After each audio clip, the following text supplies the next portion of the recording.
Nobody is telling you who owns the land that grows your food. The farms are still there. The harvests still happen. But the names on the deeds have changed. Chinese-owned or affiliated entities now hold approximately 383,000 acres of U.S. agricultural land across at least 30 states.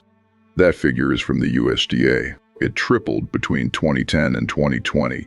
China is not the largest foreign buyer of U.S. farmland. That is Canada.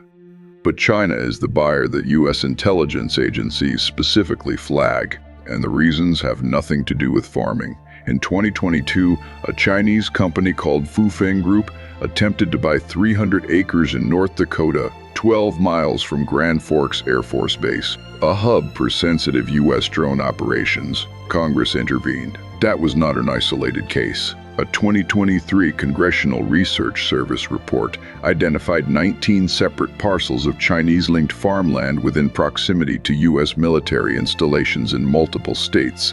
The concern is not the crops. The concern is what the land can carry. Soil sensors, signal intercepts, monitoring equipment embedded beneath fields that look, from above, completely ordinary. China has also been buying farmland in Australia, Brazil, Ukraine, and across sub-Saharan Africa. In some African nations, the purchases are denominated in infrastructure loans, not cash.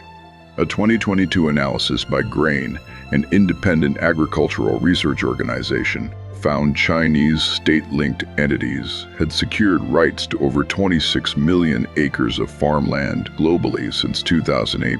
26 million acres is larger than the entire agricultural surface of the United Kingdom. It did not happen with announcements.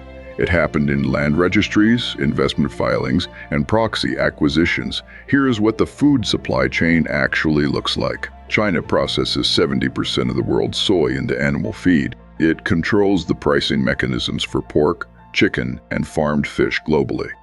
Smithfield Foods, the world's largest pork producer, was acquired by a Chinese company in 2013. It owns 146,000 acres of U.S. farmland and processes 1 in 4 pigs slaughtered in America. WH Group, the Chinese parent company, is publicly listed in Hong Kong. Its annual report describes the Smithfield acquisition as a strategic food security investment. That phrase appears 4 times. That is the specific term, not profit, not market share.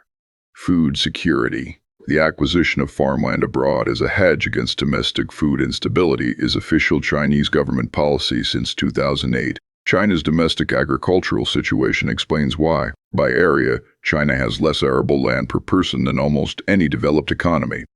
Its aquifers in the north are depleting. Its topsoil is thinning. A 2023 Chinese government agricultural white paper stated directly that securing overseas food production capacity is a national strategic priority for the next 30 years. This is not speculation. The US, Australia, and the UK have all now passed or proposed legislation restricting Chinese farmland purchases.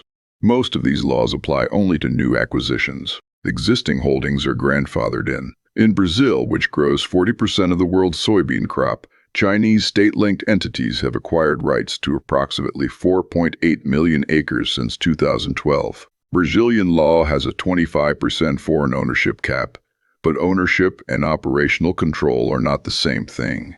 Long-term leases, management contracts, and supply agreements can give a buyer full control of a harvest without owning a single acre on paper.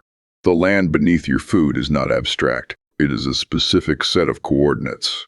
It has a deed, it has an owner, and in a growing number of cases, that owner is not who you assumed it was. This is what that map looks like.